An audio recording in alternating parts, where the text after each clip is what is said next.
자, 오늘 말씀은요, 예레미야 29장 강해입니다.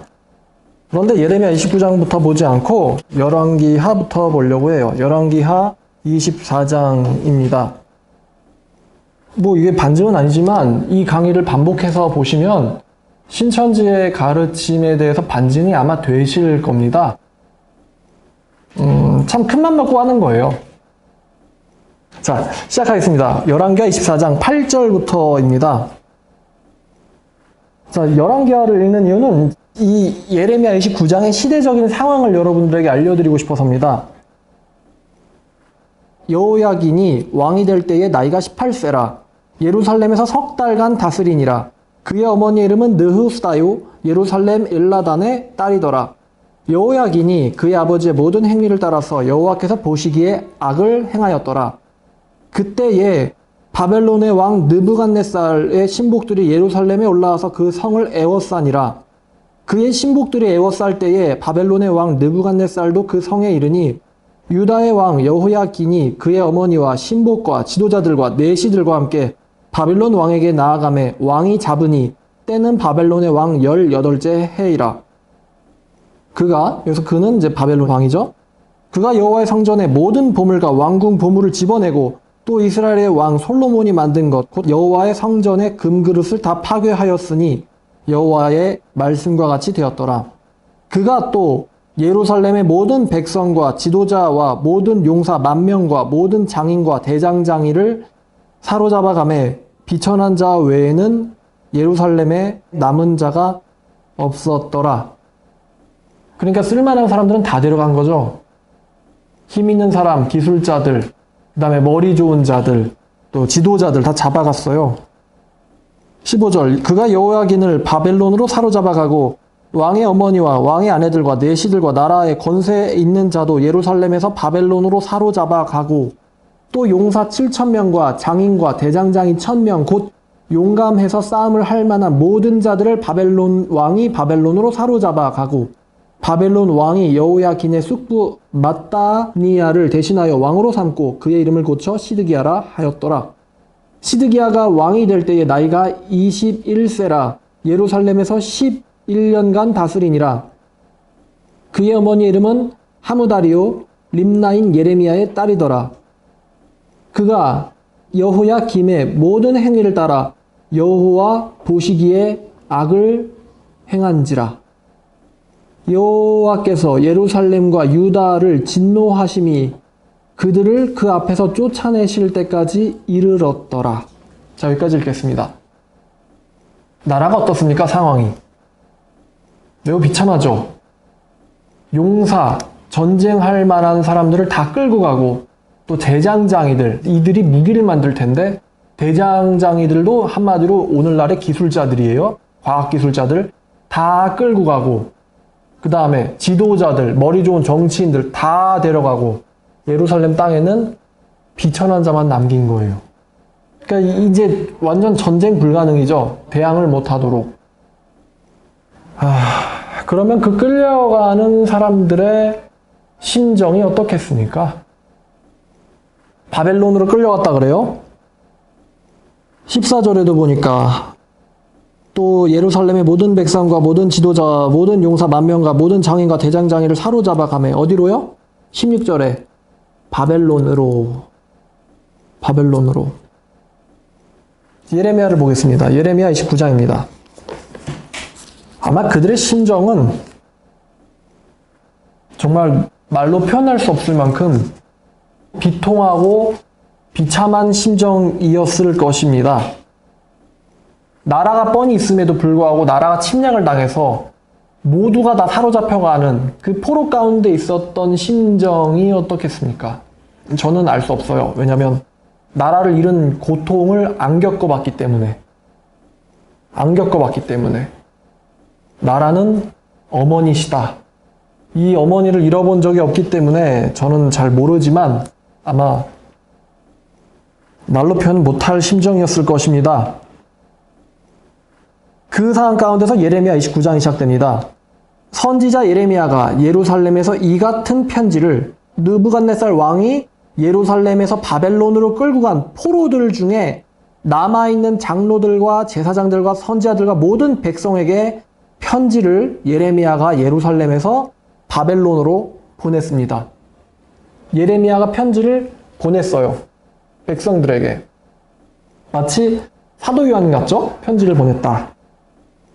그때는 여고니아 왕과 왕후와 궁중 내시들과 유다와 예루살렘의 고관들과 기능공과 토공들이 예루살렘에서 떠난 후라. 그러니까 떠난 후라라고 하지만 사실은 끌려간 거죠. 끌려간 후라. 유다의 왕 시드기야가 바벨론으로 보내어 바벨론의 왕 느부갓네살에게로 가게 한 사반의 아들 엘리사와 힐기야의 아들 그마랴 편으로 예레미야가 편지를 보내어 말하되 만군의 여호와 이스라엘의 하나님께서 예루살렘에서 바벨론으로 사로잡혀 가게 한 모든 포로에게 이와 같이 말씀하시니라. 자, 1절부터 4절까지가 이제 5절 이하의 상황을 지금 설명해 준 거예요. 이해 다 되시죠? 제가 일부러 띄엄띄엄 읽었습니다. 자, 그래서 5절 이하의 말씀은 누구에게 해당하는 말이에요? 끌려간 포로들에게. 어디에서 받는 말이죠? 바벨론에서. 하나님께서 선지자 예레미야의 입을 사용하여 편지를 써서 보냅니다. 시드기야의 신하의 손을 통해서 보내죠. 5절 이하입니다. 너희는 집을 짓고, 여기서 너희가 그럼 누구겠습니까? 포로들. 그렇죠. 답이 나왔어요. 포로들. 너희는 집을 짓고 거기에 살며 텃밭을 만들고 그 열매를 먹으라. 무슨 말일까요? 읽어보겠습니다. 아내를 맞이하여 거기서 자녀를 낳으며 너희 아들이 아내를 맞이하여 너희 딸이 남편을 맞이하며 그들로 자녀를 낳게 하며 너희가 거기에서 번성하고 줄어들지 아니하게 하라. 잡혀간 땅에서 열심히 살라는 거예요. 열심히 번성하라. 열심히 일하라. 너희는 내가 사로잡혀 가게 한 그 성읍에 평안을 구하고, 놀랍죠? 그 바벨론 성읍에 대하여 평안을 구하고 그를 위하여 여호와께 기도하라. 이는 그 성읍이 평안함으로 너희도 평안할 것임이라. 그러니까 비록 너희를 사로잡아 갔지만 그 성읍의 평화를 구해라. 그 성읍이 평안함으로 그 성읍에 거하는 너희도 평안할 것임이니라. 만군의 여호와 이스라엘 하나님께서 이와 같이 말씀하시니라. 너희 중에 있는 선지자들에게와 점쟁이들에게 미혹되지 말며 너희가 꾼 꿈도 고지 듣고 믿지 말라. 내가 그들을 보내지 아니하였어도 그들이 내 이름으로 거짓을 예언함이라. 여호와의 말씀이니라. 자, 이들이 그럼 도대체 뭘 예언했을까요? 이 거짓 선지자죠, 이들이. 거짓 선지자들이 한 예언을 듣지 마라. 얘네들은 내가 보내지 않았는데도 예언하고 내 이름을 빌려가지고 예언한다는 거예요. 마치 사이비 종교처럼 말입니다. 예수님의 이름 빌려가지고. 10절 여호와께서 이와 같이 말씀하시니라. 바벨론에서 70년이 차면 내가 너희를 돌보고 나의 선한 말을 너희에게 성취하여 너희를 이곳으로 돌아오게 하리라. 그럼 이곳이 어디겠습니까? 예루살렘이죠. 왜냐하면 예루살렘에서 지금 편지를 보냈기 때문에. 여호와의 말씀이니라. 너희를 향한, 다시 여기서 너희가 누구라고요? 포로들. 너희 포로들을 향한 나의 생각을 내가 안 하니 평안이요 재앙이 아니니라. 너희에게 미래와 희망을 주는 것이니라. 사로잡혀간 포로들에게 여호와께서 미래와 희망을 약속해주고 계십니다. 평안을 약속해주고 계십니다. 너희는 사로잡혀가서 두려워하지 말라. 사실 포로니까 얼마나 무섭겠어요. 죽임당할 수도 있고 말입니다. 바벨론 왕이 무서워요. 눈도 뽑고 죽이고 불태우고 훔쳐가는데 아주 달인이에요, 이 사람이. 근데 거기서 너희들이 당할 일은 재앙이 아니라 평안이다. 내가 너에게 미래와 희망을 약속한다. 누가 약속해요? 여호와의 말씀이니라.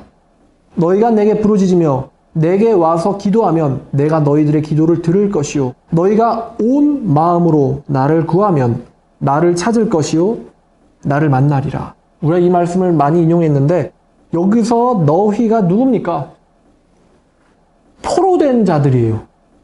너희 포로된 자들이 온 마음으로 나를 구하면 거기서 나를 찾을 것이며 거기서 나를 만나리라. 이것은 여호와의 말씀이니라. 나는 너희들을 만날 것이며 너희를 포로된 중에서 다시 돌아오게 하되 내가 쫓아 보내었던 나라들과 모든 곳에서 모아 사로잡혀 떠났던 그곳으로 돌아오게 하리라. 다시 예루살렘으로 돌아오게 하리라 하시는 거죠. 이것이 여호와의 말씀이니라. 여기까지가 이제 편지의 첫 번째 문단이에요. 좀 놀랍죠?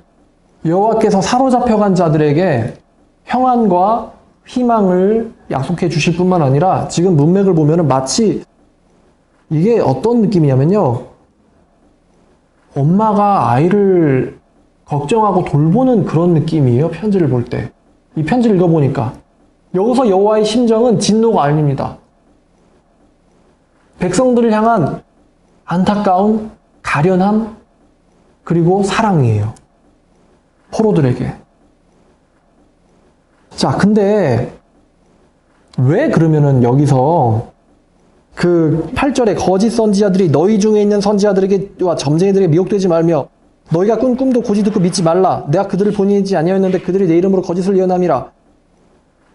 도대체 거짓 선지자들은 뭘 예언을 했을까요?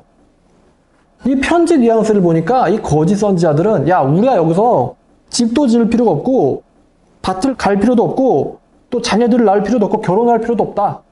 여호와께서 얼마 안 가서 바벨론을 무너뜨려 가지고 우리들을 다시 예루살렘으로 돌아가게 하실 것이다. 이런 메시지를 이들이 선포했던 것 같습니다. 자, 이들이 선포하는 거는 마치 잘 보면 평안 같아요. 평화 같습니다. 근데 하나님의 뜻은 이들이 속히 돌아오는 것입니까? 아니면 70년 동안 바벨론에서 거하게 하는 것입니까? 여호와의 뜻은 70년 동안 이들이 여기서 거하는 거예요. 왜 70년간 거기서 거합니까? 지금 이들이 알아야 될 것이 하나 있는데 그것은 왜 우리가 잘만 살던 예루살렘에서 사로잡혀가지고 바벨론을 끌려가야 되는가? 왜 하나님의 백성들에게 이런 수치가 일어나는가? 이게 이들에게 아주 중요한 질문이에요. 왜 우리에게 재앙이 임했는가? 이것을 깨닫는 기간이 70년입니다. 이 말씀과 매우 비슷한 말씀이 한 절을 제가 찾아봤는데 에스겔 11장 16절입니다. 여러분, 에스겔은 포로가 되었던 사람들 가운데 있었던 참선지자예요. 에스겔 11장 16절을 봤더니 그런즉 너는 말하기를 주 여호와의 말씀에 내가 비록 그들을 멀리 이방인 가운데로 쫓아내어 여러 나라에 흩었으나 그들이 도달한 나라 가운데서 내가 잠깐 동안 그들에게 성소가 되리라 하셨다고. 쫓겨난 나라 가운데서 하나님께서 그들에게 성소가 되어 주실 것이다. 거룩한 장소. 마치 여기서 성소가 성 같아요. 요새 쫓겨난 나라 가운데서도 여호와께서는 그들에게 성소가 되어 주실 것이다. 그러니까 지금 여호와께서 이들을 쫓아내시지만 이들을 지금 여호와께서는 불쌍하게 여기고 계신 거예요. 쫓아내면서도 그들을 불쌍하게 여기시는 하나님의 마음을 제가 여기서 엿볼 수가 있었습니다. 이것이 이해가 가세요? 왜 하나님이 이들을 쫓아내십니까? 이들이 했던 우상숭배 때문이에요.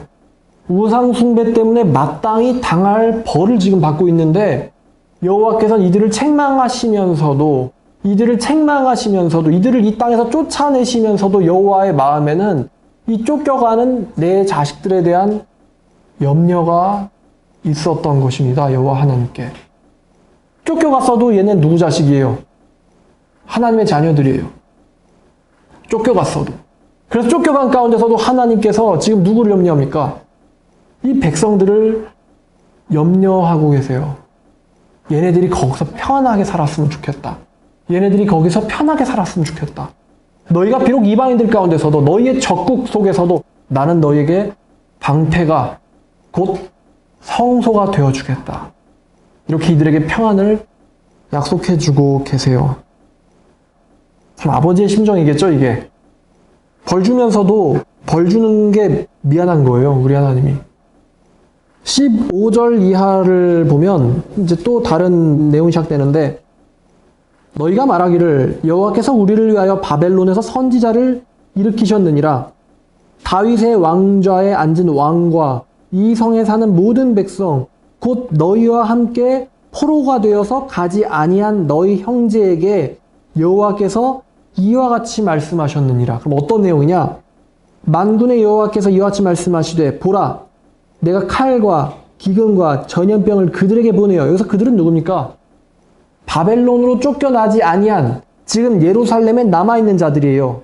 내가 칼과 기근과 전염병을 이들에게 보내어 이들에게 상하여 먹을 수 없는 몹쓸 무화과 같게 하겠고, 내가 칼과 기근과 전염병으로 그들을 뒤따르게 하여 그들을 세계 여러 나라 가운데서 흩어 학대를 당하게 할 것이며, 내가 그들을 쫓아낸 나라와 가운데서 저주와 경악과 조소와 수모의 대상이 되게 하리라. 여호와의 말씀이니라. 너희들이 내 말을 듣지 않았기 때문이니라. 내가 내 종 선지자들을 너희들에게 꾸준히 보내었는데 너희는 그들의 말을 듣지 않았느니라. 여호와의 말씀이니라. 종을 보내되 어떻게 보냈다고요? 꾸준히. 하나님께 선지자를 보내되 꾸준히 보냈어요. 왜 꾸준히 보냈습니까?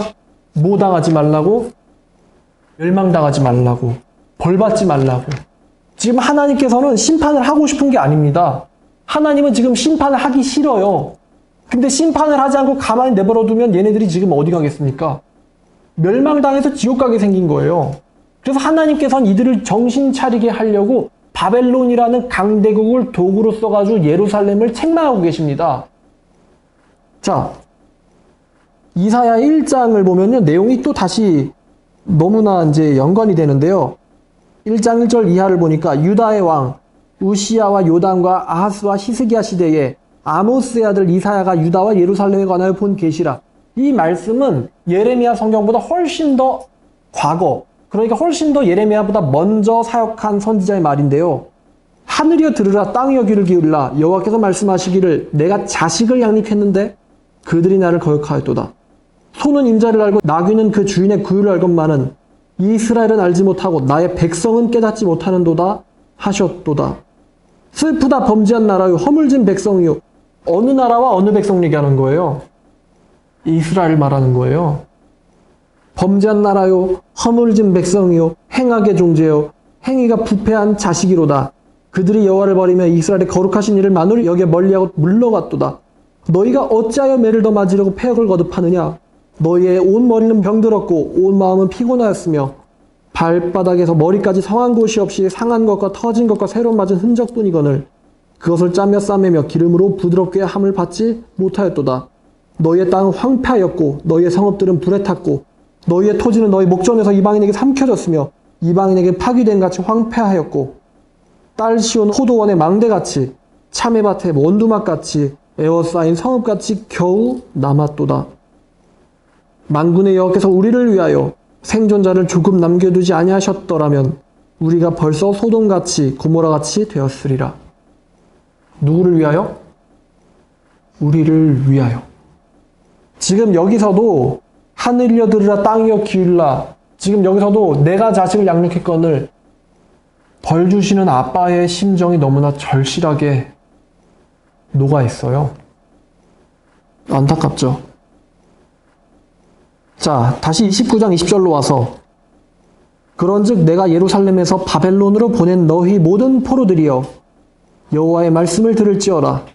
만군의 여호와 이스라엘의 하나님께서 골라야의 아들 아합과 마아세야의 아들 시드기야에 대하여 이와 같이 말씀하시니라. 이 아합과 시드기야는요 거짓 선지자로 보여집니다. 이들은 내 이름으로 너에게 거짓을 예언한 자라.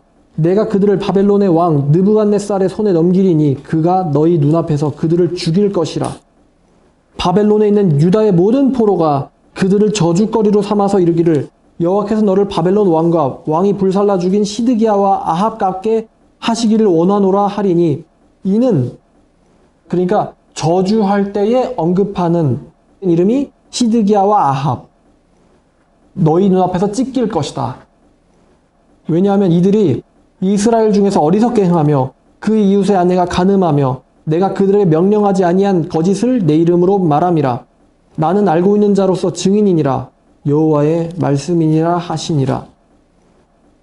자, 이 포로가 된 백성들 가운데서도 평안을 얘기하는 미치광이들이 있었습니다. 왜? 백성들한테 인기 좀 얻으려고 여호와의 뜻은 이들이 바벨론 가운데서 회개에 이르기를 원하시는 거였는데, 이 회개를 이끄는 게 아니고, 회개를 하려면 여러분 자기들이 뭘 알아야 돼요? 잘못을 알아야 되죠. 내 죄를 알아야지 내가 회개를 하든 예수님에게 빌든지 구원해달라고 빌든지 통곡을 하든지 할 거 아니에요. 근데 회개를 유도하게 지금 예레미야는 하나님의 말씀을 받아서 대언하고 있는데, 이 아합과 시드기야는요, 오히려 너희는 평안할 거다. 너희는 몇 년 내에 돌아온다. 이 29장 바로 앞이 거짓 선지자 하나냐에 대한 얘기예요. 하나냐도 그따위로 말했어요. 2년 안에 너희들을 포로에서 돌아오게 할 것이라고. 근데 하나님의 뜻은 2년 안에 돌아오는 게 아닙니다.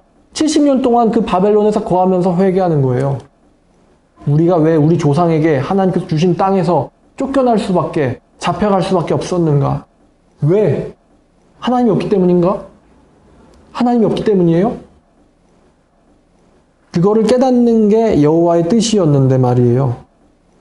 자, 근데 이렇게 선지자 예레미야 같은 사람이 심판을 얘기할 때 꼭 이런 인간들이 있어요. 24절인데요. 24절에 여기서 너는 또 예레미야입니다. 너 예레미야는 느헬람 사람 스마야에게 이같이 말하여 이르라. 이 스마야라는 인간이 또 이 거짓 선지자예요. 누구냐면 바벨론에서 살고 있는 거짓 선지자입니다. 바벨론에 사는 거짓 선지자. 만군의 여호와 이스라엘의 하나님께서 이와 같이 말씀하여 이르시되 네가 네 이름으로 예루살렘에 있는 모든 백성과 제사장 마세야의 아들 스바냐와 모든 제사장에게 글을 보내 이르기를. 지금 스마야라는 거짓 선지자가 그 예루살렘에 있는 백성들과 제사장들과 또 마하세야의 아들 스바냐에게 이 바벨론에 있는 주제에 아직도 정신 못 차리고는 예루살렘에 있는 이 스바냐와 모든 제사장에게 편지를 보냈어요. 지금 예레미야가 회개하라고 편지를 바벨론으로 보냈는데, 그 편지를 읽고는 이 미치광이 거짓 선지자 스마야가 편지를 또 지금 바벨론에서 예루살렘으로 보낸 거예요. 편지를. 그리고 그 편지의 내용인즉슨 26절이에요. 여호와께서 너를, 여기서 너란 스바냐입니다. 스바냐, 예루살렘에 있는 스바냐. 여호와께서 너를 제사장 여호야다를 대신하여 제사장을 삼아 여호와의 성전 감독자로 세우신 이유는 모든 미친 자와 선지자 노릇을 하는 자들을 목에 씌우는 나무꼬랑과 목에 씌우는 쇠고랑을 채우게 하심이거늘 너는 어찌하여 너희 중에 선지자 노릇하고 있는 아나돗 사람 예레미야를 책망하지 아니하느냐.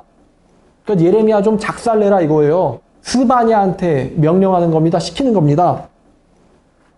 그가 바벨론에 있는 우리에게 편지하기를, 그러니까 지금 이 스마야가 어디에 있어요? 바벨론에. 바벨론에 있는 우리에게 편지하기를 거기서 오래 지내야 하리니 너희는 집을 짓고 살며 밭을 일구고 그 열매를 먹으라 하셨다 하니라. 그 지금 이 거짓 선지자는요, 하나님이 왜 심판하는지를 전혀 모르고 헛소리를 하는 거예요. 회개하라고 지금 하고 계시는데 헛소리를 하고 있는 겁니다. 심판당하면서도. 진짜 어리석은 사람들은요, 심판을 당해도 지가 왜 당하는지 몰라요. 잠언에도 보면은 의인의 길은 점점 빛나 밝은 대낮에 이르지만 악인은, 어리석은 자는 지가 걸려 자빠지는데 왜 자빠지는지도 모른다 그랬어요. 잠언에. 이 스마야가 지금 헛소리를 지금 짓거리고 있는 거예요. 거짓 선지자 주제에. 그래서 이 거짓 선지자가 이딴 소리를 지금 예레미야 앞에 있는 고관들을 통해서 하니까 지금 예레미야가 굉장히 난처해지잖아요. 그때 예레미야에게 여호와의 말씀이 임합니다. 30절. 여호와의 말씀이 예레미야에게 임하여 이르시되 너는 모든 포로에게 전언하여 이르기를 여호와께서 느헬랄 사람 스마야를 두고 이같이 말씀하셨느니라. 내가 그를 보내지 아니하였거늘 스마야가 너희에게 예언하고 너희에게 거짓을 믿게 하였도다. 그러므로 여호와께서 이와 같이 말씀하시니라. 보라, 내가 느헬랄 사람 스마야와 그의 자손을 벌하리니 그가 나 여호와께 패역한 말을 하였기 때문에 이 백성 중에 살아남을 그의 자손이 하나도 없을 것이라. 내가 내 백성에게 행하려 하는 복된 일을 그는 보지 못하리라. 이것이 여호와의 말씀이니라. 그러니까 모든 백성들이 돌아오게 될 때 너는 너의 자손들과 더불어 죽게 될 거다. 왜? 패역을 백성 가운데서 가르쳤기 때문에. 구조는 복잡한데 이해는 다 되시죠? 그죠? 이해는 다 되시죠? 지금 거짓 선지자들은 늘 많아요. 아합, 시드기야, 스마야 많아요. 근데 거짓 선지자들과 예레미야 사이에 대결이 있었던 겁니다. 거짓 선지자들은 예레미야를 죽이려고 하죠. 쇠고랑 채고 엎어버리려고.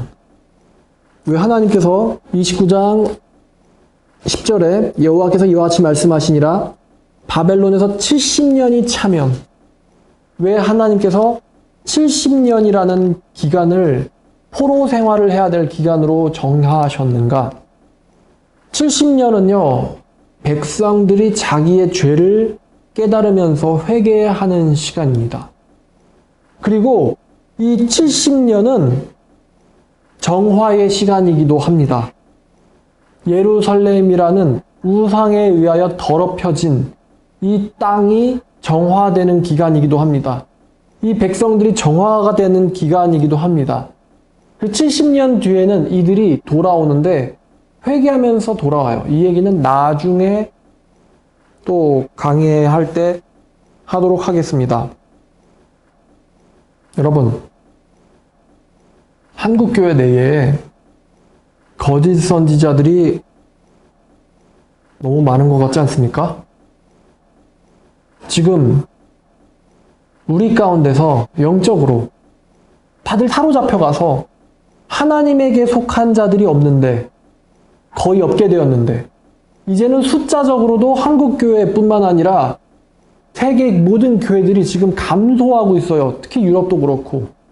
지금 이제 이때처럼 바벨론으로 이제 전쟁을 치워버린다, 이런 식의 심판이 아니에요. 지금은 이 교회라는 입지가 줄어들고 있는 심판을 지금 저희가 당하고 있습니다.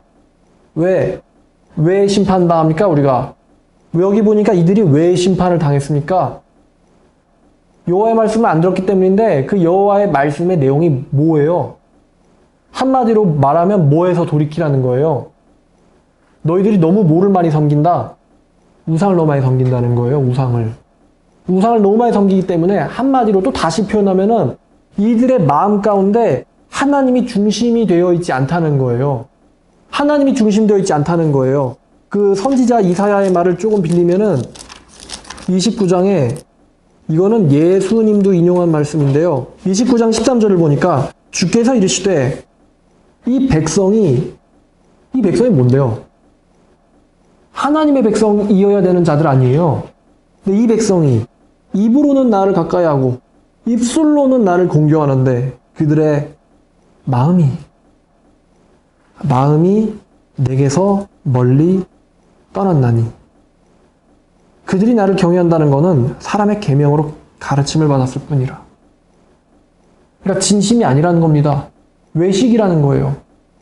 그래서 이제 여호와께서는 너희가 전심으로 나를 찾으면 나를 만나리라고 말씀하셨지만, 마태복음 6장 24절을 보니까 한 사람이 두 주인을 섬기지 못할 것이니 혹 이를 미워하고 저를 사랑하거나 혹 이를 중히 여기고 저를 경히 여김이라.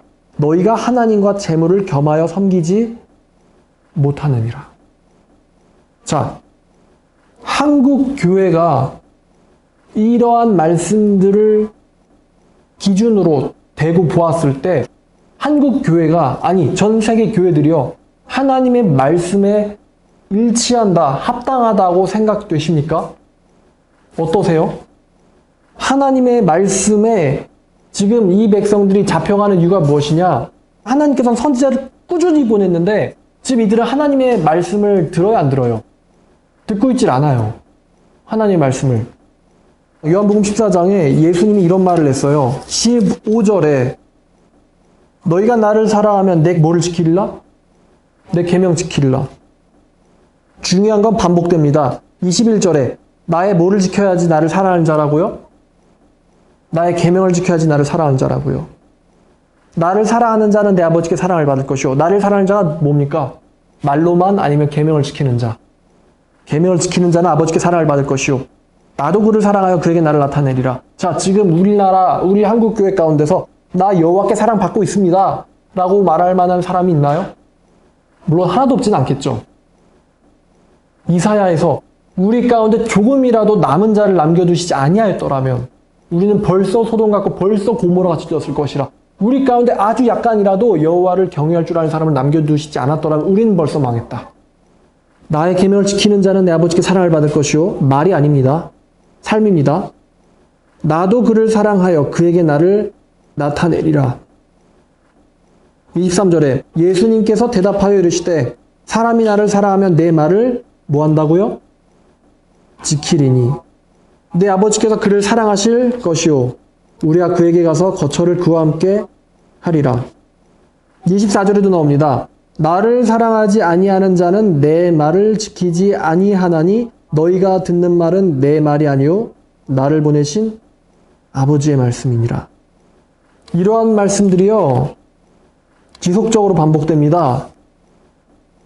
전도서 5장 1절에 너는 하나님의 집에 들어갈 때에 내 발을 삼갈지어다. 가까이 하여 하나님의 말씀을 듣는 것이 우매한 자들이 재물 드리는 것보다 나으니 그들은 악을 행하면서도 깨닫지 못함이니라. 자, 하나님의 집에 들어가는 것보다 중요한 게 가까이 가서 말씀을 듣는 건데 가까이 하여 말씀을 듣는 것이 우매한 자들이 재물 드리는 것보다 낫다. 가까이 가서 말씀을 듣는 것이 우매한 인간들이 예배 드리는 것보다 낫다. 이들은 악을 행하면서도 깨닫지 못한다. 지금 이사야에서도 하나님께서 이들이 입술로는 나를 공경한다 그랬어요. 그러니까 심판을 당하는 사람들은요 교회를 안 다니는 사람들이 아닙니다. 입술로는 공경하고 입으로는 가까이 하는데 뭐가 먼 사람들이에요? 마음이 먼 자들. 여호와로부터 마음이 먼 자들. 그럼 여호와로부터 마음이 멀다라는 그 증거가 뭔지 아십니까? 하나님의 말씀을 멀리하는 겁니다. 하나님의 말씀을요 기울이지 않는 거예요. 자, 이 예레미야의 메시지는요 포로가 된 자들의 기분을 굉장히 성가시게 했어요. 그러니까 이 스마야도 그렇고 시드기야도 그렇고 아합도 그렇고 포로가 된 백성들도 그렇고 예레미야의 말을 듣기는 들었습니다. 예레미야 말을 듣기는 들었어요. 근데 오늘날 이렇게 인쇄술이 발달해가지고 모든 사람에게 성경이 있고 유튜브가 발달하고 mp3가 발달하고 또 이어폰이 있어가지고 말씀을 듣기가 요즘 너무 좋잖아요. 그런데도 불구하고 오늘날 크리스찬이라고 하는 사람들은 성경이 없어서 못 봅니까? 성경을 못 보게 하니까 못 봅니까? 북한입니까? 성경을 못 사서 못 봅니까? 지금이 중세시대입니까? 모든 조건이 갖춰졌음에도 불구하고 하나님의 말씀을 기울이지 않기 때문에 이 시대가 이때보다 훨씬 더 악합니다. 지금 이 시대가 예레미야 때에 심판되어서 모든 사람들이 다 잡혀갔는데요. 나라가 지워졌는데요. 이때의 백성들보다 훨씬 더 악합니다. 이때의 거짓 선지자들은 예레미야의 말에 기분이라도 나빴죠. 오늘날 거짓 선지자들은요. 말에 관심도 없어요. 하나님의 말에 관심도 없습니다. 본인들이 설교하면서 본인들이 여호와의 말씀의 책망에 관심조차 없습니다. 화나지도 않아요. 여호와의 진짜 말씀을 들으면 기분이라도 나빠야 되는데 기분도 안 나빠요. 얘네들은. 사이비만도 못하다 이겁니다. 오늘날 거짓 선지자들이 말이죠. 잠언 13장 13절에도 똑같은 얘기가 나와요. 말씀을 멸시하는 자에게는 자기에게 패망을 이루고 말씀을 멸시하면 자기에게 뭘 이뤄요? 패망을 이룬다. 이 말씀이 정확하게 누구들한테 성취가 됩니까? 지금 우리가 읽었던 예루살렘 백성들에게서 그대로 성취가 됩니다. 하나님께서 이 당시에는 성경책이 이렇게 없기 때문에 누구를 보냅니까? 성경 대신에 선지자들을 보내요. 근데도 불구하고 이들이 선지자들의 말을 멸시했어요. 그래서 패망을 이뤘고 계명을 두려워하는 자들은 상을 받느니라. 계명을 두려면 상을 받느니라. 또 잠언 28장 9절을 보면은 여호와께서 솔로몬을 통해서 이렇게 말씀하시는데, 사람이 귀를 돌려서 율법을 듣지 아니하면 그의 기도도 가증하니라. 자, 불신자가 하나님한테 기도를 합니까? 사람이 하나님에게서 귀를 돌려서 율법을 듣지 아니하면 이 기도도 가증하다. 하나님을 섬기는데 관심이 없는데 하나님이 걔네들의 기도를 왜 들어주시겠습니까? 왜 걔네들의 기도를 듣고 싶어 하시겠습니까? 또 아모스에도, 아모스 5장 21절에도요. 내가 너희의 절기들을 미워하며 멸시하며 내가 너희의 성회들을, 거룩한 모임을 기뻐하지 아니하나니 너희가 내게 번제와 소제들을 드릴지라도 내가 받지 아니할 것이며 너희의 살찐 희생의 화목제도 내가 돌아보지 아니할 것이며 너는 네 노랫소리를 내 앞에서 그칠지어다. 내 앞에서 하는 노래가 뭐예요? 찬송. 찬송 그만해라. 내가 네 비파 소리도 듣지 아니하리라. 지금 다 나왔어요. 너희의 절기, 성회 멸시한다. 너희의 기도 가증하다. 너희의 찬송 듣지 않을 것이다. 그러면은 지금 여호와께서 뭐 하라는 거예요, 우리한테? 여호와의 말씀에 귀를 기울이라. 여호와의 말씀에 귀를 기울이라는 게 지금 여호와께서 우리에게 주시는 말씀이에요. 왜 예레미야 때 얘네들이 잡혀왔겠습니까?